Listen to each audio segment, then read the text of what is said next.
Bismillahirrahmanirrahim. Assalamu alaikum. Dear students, in the previous two lectures, we have discussed what is cement. Then we have discussed that there are two major types of cement. The first one is hydraulic cement, the cement which become hardened in the presence of water just because of hydration.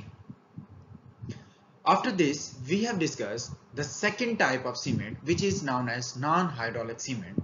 And non-hydraulic cement is that cement which does not become hardened in the presence of water, but it becomes hardened when it is treated or when it reacted with the carbon dioxide, which is known as carbonation. Then we have said that if we change the input chemicals, then we will get different types of cement, which we can use in the different areas or which we can use for the different conditions. Then we have discussed the machinery which is being used for the transportation of rocks to the industry, like dumpers, excavators. Then after this, we have discussed the major equipments which are being used in the cement industry for the production of cement, in which the first one was quality checkers. Then there were preheaters, kilns, coolers, silos, different equipments we have studied. After the equipments, we have studied the raw material for the cement production. In the raw material, we have discussed limestone, then chalk. After that, we have discussed marl. Now, the second component which is very important in the cement production is clay. So today we are going to discuss second component for the production of cement, and then we will discuss wet process and dry process. These are the two major processes which are being used in the production of cement in cement industry. So first of all, clay component. The other important raw material for the cement manufacture is clay.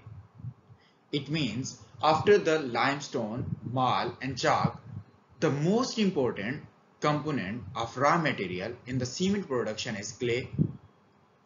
Clay is formed by the weathering of alkali and alkaline earth containing aluminium silicates and of their chemical conversion products, mainly feldspar and mica. The main component of clay is formed by hydrous aluminium. The chemical composition of clay may vary from those close to the pure clay to that containing a considerable amount of chemical admixture as iron hydroxide, iron sulfide and sand. With sand there is calcium carbonate, etc., etc. And the last point is iron hydroxide is the principal coloring agent in the clay. Also, organic matter may give the clay different colors. Clay with no impurities are white. The major source of alkali in cement is found in the argillaceous components of the raw mixture. Now students, I'm going to explain these 3 points one by one. In first point, he explained that clay is the major constituent of raw material after the chalk, limestone and marl. Then he explained that clay is formed by the weathering of alkali and alkaline earth which contain aluminium silicates. Then in the second point, he explained that the major component of clay is found by the hydrous aluminium. Then He also explained that clay must contain, or maybe clay contain different impurities like iron hydroxide, iron sulfide, sand and calcium carbonate. And in the third point, he explained the color of clay is due to the presence of iron hydroxide or due to the presence of organic matter. If there is no impurity in the clay, then clay will be in white color and this will be your pure clay. So these were 3 points which he explained in this slide. Students, now our next topic is manufacturing process of cement. Students, in this process we will discuss different equipments which we have studied in the previous lecture. Now I will explain all of these steps one by one. So the first point is production of cement completes after the passing of raw material from the following 6 phases. Student, he said that cement is manufactured after passing the raw material different phases. Those are 6 in number and we have explained all of those earlier in the previous lecture. Now the first phase is raw material extraction and quarry. Students, as you know that we have discussed, we use excavators for the digging of raw material or for the digging of different rocks. Then we use dumpers to transport that rock or the raw material toward the industry. And as we know that after an industry, we use different quality checkers. We check the quality of limestone. So the first point and the first phase is quality checkers, where we check the quality of our limestone. Now the second is grinding, proportioning and blending. So students, as you know that after checking, there were reject belts which we have used. After that, we have used grindings or the grinders. Those grinders grind the raw material into small pieces or into powder form. Then we use different silos which homogenize our raw material. After homogenizing, we have fed the raw material to the preheaters, and here our next phase is heating phase. In the preheating, we heat the raw material and the carbon dioxide is removed and vapors will also remove. After that, after the preheating, homogenizing, we fed our raw material to the kiln. So our fourth phase is kiln phase. As you know that kiln is insulated chamber like oven which produce heat, which is necessary for the different chemical reactions which are necessary for the production of cement. After the kiln, now it is turned to cool down the cement. So our fifth phase is cooling and final grinding. Here we use different coolers to cool the cement, like clinker coolers or grate coolers. We use these two types of coolers to cool down the cement. After the cooling and final grinding, it's turned to packed it. Now our last phase is packing and shipping.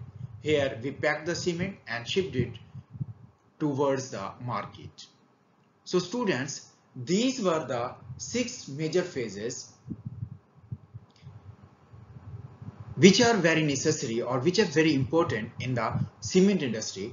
After passing these 6 phases, raw material is converted into the cement. Students, as you know that manufacturing of cement start from the digging of rocks by the excavators, which is known as mining. So in the manufacturing of cement, our first point is mining. The cement manufacturing process start from the mining of raw materials that are used in the cement manufacturing, mainly limestone and clays. The clays are excavated from the open cast mines and loaded onto dumpers which transport the materials and upload into open yard storage. Other raw materials are used to control the kiln-fed mixture design, namely sand and iron ore. So students, what he said in this point? Students, he said that the raw material for the production of cement is excavated and transported to the industry. The raw material for the cement production is limestone and clay. The other raw material which used to control the kiln-fed mixture is sand and iron ore. Next point is the manufacturing process of cement involve either a dry process or a wet process. The choice of a dry or wet process depends upon the following factors: physical conditions of raw materials, local climate conditions of the factory, the price of the fuel. Students, as I have explained earlier, there are two important methods for the production of cement: dry process and wet process. In this point, he explained that there were two important methods for the production of cement: dry process and wet process. Now, which process will be adopted depend upon the following condition. The first one is physical conditions of the raw materials. Second one was local climate conditions of the factory, and the last one is the price of fuel. So these are the important and major reasons or the major conditions which decide which method will be used to produce the cement. It may be dry or it may be wet process.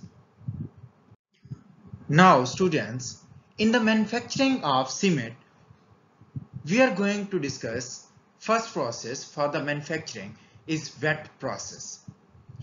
And in wet process, the first point is during the wet process, the raw mixture is fed into kiln in the form of slurry that may contain water up to 30 to 40%. In the wet process, the kiln is very long tube in comparison to dry process, and the slurry that is easy to blend and homogenize due to water is directly being fed into the kiln.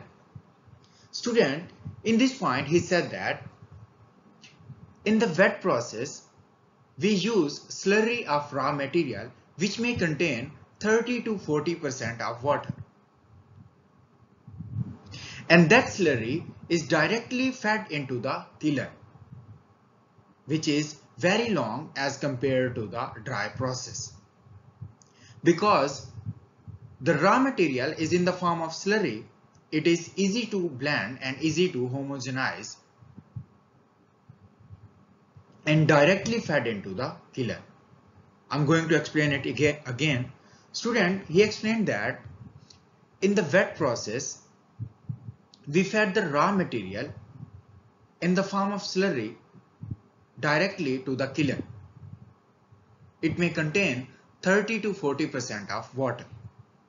He also explained that the homogenizing and blending of raw material in the wet process is easy because there is the contamination of water in the raw material. So, because homogenizing and blending is easy, so slurry is directly fed into the kiln. Now, the second point is wet process could be selected as manufacturing technology is when raw materials have natural high moisture content. The amount of moisture in minerals sometimes can be even more than 12%, as in case of chalk and in marl stone. The use of wet process is also essential when relatively poor grade limestone need to be enriched through the process. Now in the second point, students, he is explaining the advantages of wet process. He said that in the wet process, you can use the raw material which may contain the water or the moistures, even more than 12%. It is in the case of chalk and marl stone. He also explained that this is also the advantage of wet process, as you can use the poor grade limestone in this process. So students, in the second point, he explained that wet process is being used when raw material include moistures. And in this point, he also explained that in this process, you can also use lower grade limestone to produce the cement. Now the last point is, in this process, water is required as process medium. Until 1950, most of the cement processing kilns were wet kilns due to the ease of blending and homogenizing the components of raw mixture. In the wet process, the fuel consumption is in the range of 1300 to 1600 kilocalories per kilogram of clinker. Power consumption in the manufacture process is about 110 to 115 kilowatt hour per ton of cement. So students, in this point, in the third point, he explained that till 1950, the kilns were wet kilns in the manufacturing of cement because the raw material for the wet process is slurry which contain water. Due to that water, the blending and homogenizing is easy. So it will be low cost process for the production of cement. And at the end, he explained the energy consumption, the fuel consumption for per ton production of cement. So students, these were the three important points of wet process. In first point, he explained that you can use wet process when there is 30 to 40% contamination of water in your raw material. And in the wet process, the slurry of raw material is fed directly to the kilns. In the second point, he explained that you can use the low grade limestone in this process. And at the end, he explained that till 1950, cement industries use wet kilns because the use of slurry is very easy to produce cement because blending and homogenizing is very easy. So students, after the brief introduction of wet process, now we are going to explain different processes which are involved in the wet process. And in those processes, the first process is crushing and grinding. The limestone is crushed in the first crusher called as jaw crusher and then fed into the second crusher called as impact crusher with mixing of clay to reduce the particle size below 50 mm or 50 millimeters. Students, for the crushing in the wet process, there are two crushers. The first crusher is known as jaw crusher and the second crusher is known as impact crusher. And these crushers are being used to reduce the size of raw material up to 50 millimeters. Now the second point is the discharged raw mixture, which contain limestone 70%, clay 30%, is fed into a belt conveyor and passed across a bulk material analyzer. First of all, students, your raw material is crushed now. Now that crushed raw material is passed through the belt conveyor, where the quality is checked and the good quality limestone is transferred to the next phase, and the bad quality limestone is conveyed outside the plant by the reject belt conveyor. Now the third point is the raw mixture is fed into a circular storage unit called a raw mixture storage. Then the mixture is extracted transversely from the stockpiles by reclaimers and conveyed to a raw mill bin called the raw mixture bin for grinding.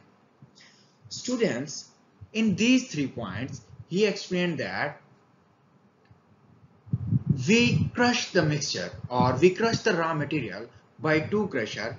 The first one is known as jaw crusher and the second one is known as impact crusher. These two crushers convert the raw material particle into the size 50 mm or 50 millimeters. Now that mixture is fed into the analyzer where it is analyzed that good quality limestone is fed into the next phase while the bad quality limestone is rejected through the reject belt conveyor. After that, that mixture is fed into the raw mixture storage. From raw mixture storage, this raw material is fed into the raw mixture bin where it is grinded. Now, what will happen to it next? We will discuss next. The other raw materials that are used in cement manufacturing called additives are high purity limestone, sand and iron ore. The high purity limestone is crushed in a lawn in jaw crusher and then crushed more in secondary crusher to reduce the size to completely pass through a 50 mm sieves. Student, in this point, he explained that except clay and limestone, there are some other raw materials which are known as additives, which includes high purity limestone, sand and iron ore.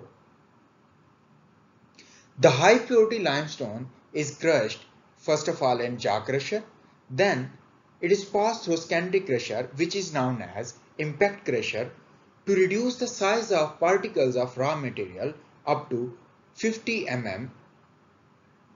Now the second point is then it is stocked by a limestone stocker into longitudinal storage unit called the limestone storage stockpile. Finally, the limestone is extracted transversely from the stockpile by the reclaimer and conveyed to raw mill bin called limestone bin for grinding.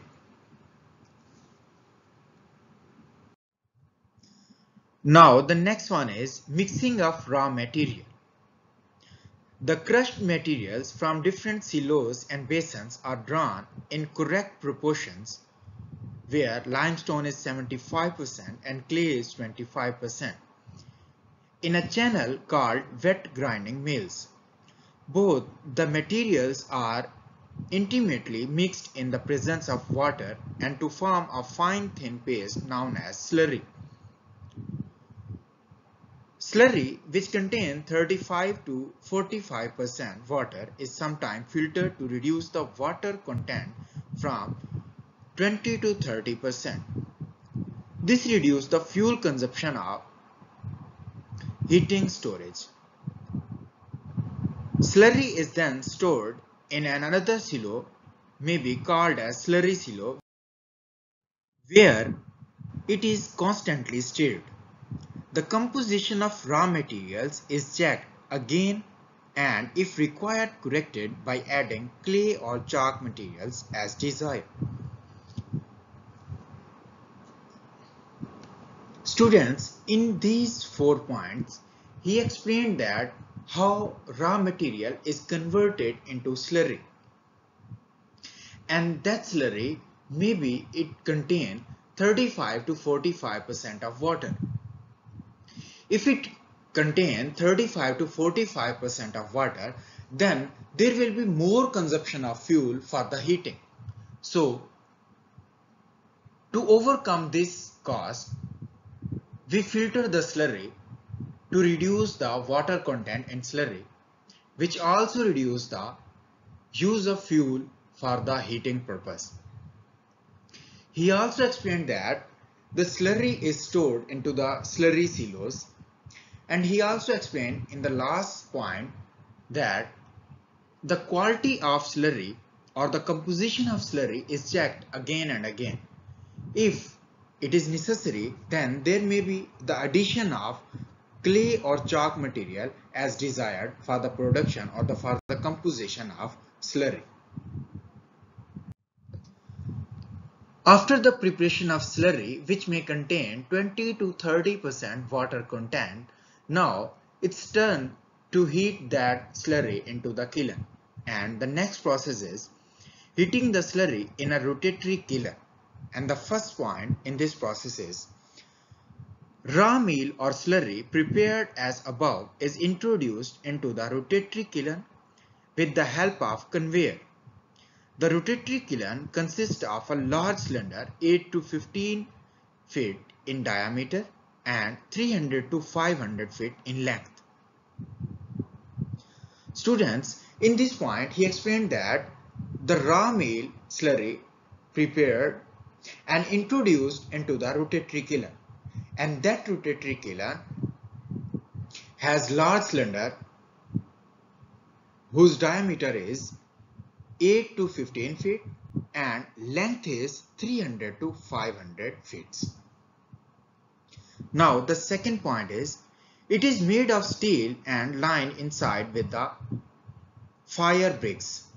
The kiln rotates horizontally on its axis at the rate of 1 to 2 revolutions per minute, and it is inclined a few degrees. As kiln rotates, the charges is heated by burning coal, oil or natural gas. In the second point, he explained that kiln is made of steel which is lined with the fire bricks, and that kiln rotates horizontally on its axis, and the speed of its rotation is 1 to 2 revolutions in 1 minute. And he explained that kiln is inclined in some degrees. And at the end, in this point, he explained that this kiln is heated by burning coal, oil or the natural gas as a fuel.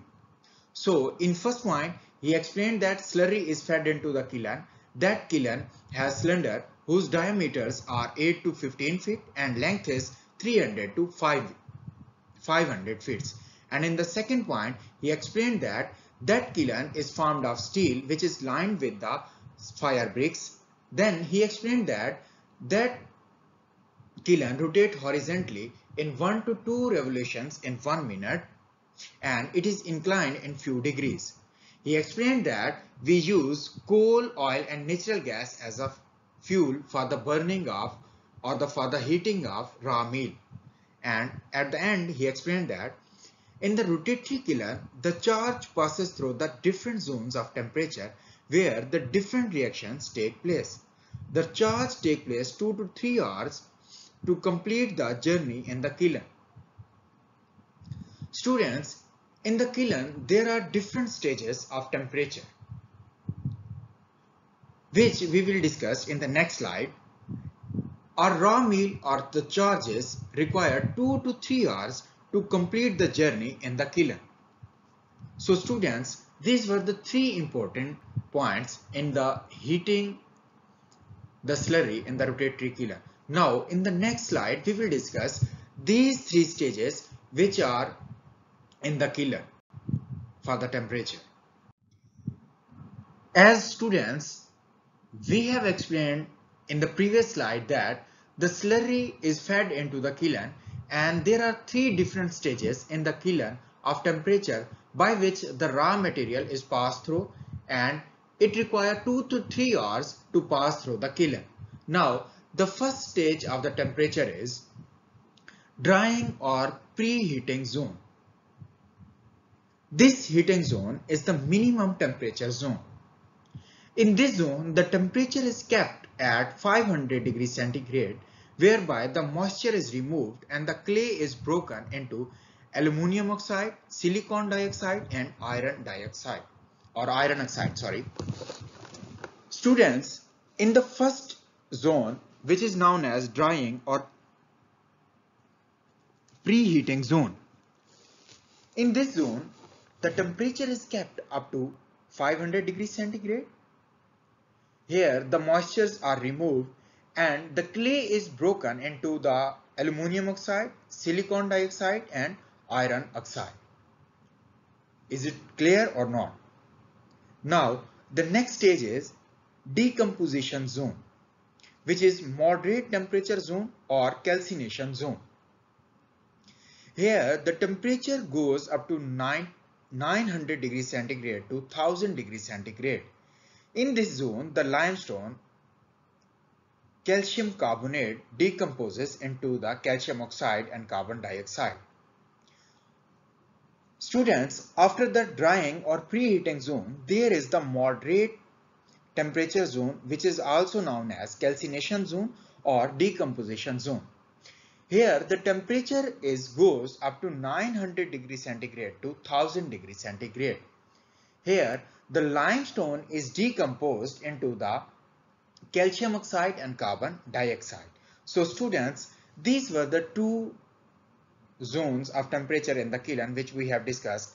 First one was drying or preheating zone, where the temperature is kept up to 500 degrees centigrade and clay is broken into aluminum oxide, iron oxide and silicon dioxide. Into the second point, decomposition zone, the temperature is kept up to 1000 degrees centigrade, from 900 to 1000 degrees centigrade. Here, limestone is converted into calcium oxide and carbon dioxide. Now, the last temperature zone is burning zone, which is maximum temperature zone. In this zone, the temperature goes up to 1500 degrees centigrade and the oxides, for example, calcium oxide, silicon dioxide, aluminum oxide and iron oxide combine together and form calcium silicate, calcium aluminate and calcium ferrate or ferrite. Students, in the last zone, he explained that the temperature goes up to 1500 degrees centigrade and the oxides like calcium oxide, silicon dioxide, iron oxide and aluminum oxide, which we have prepared into the previous two zones, will combine together and form calcium silicate, calcium aluminate and calcium ferrite. And the temperature in this zone is 1500 degrees centigrade. So students, these were the three major zones of the temperature into the kilns. In the first zone, which is known as drying zone, temperature is kept up to 500 degrees centigrade. Second zone, which is known as decomposition zone, and the temperature is kept up to 900 to 1000 degrees centigrade. And last temperature zone, which is known as burning zone, and the temperature is kept up to 1500 degrees centigrade. Next zone is cooling zone.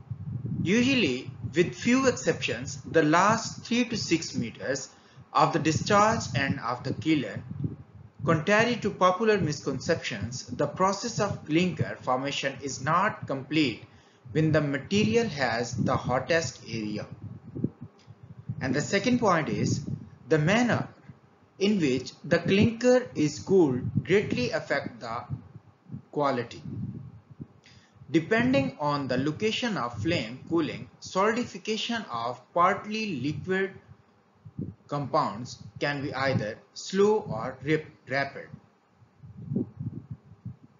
It is generally true that rapid cooling is beneficial to both the quality of the clinker and its grind ability.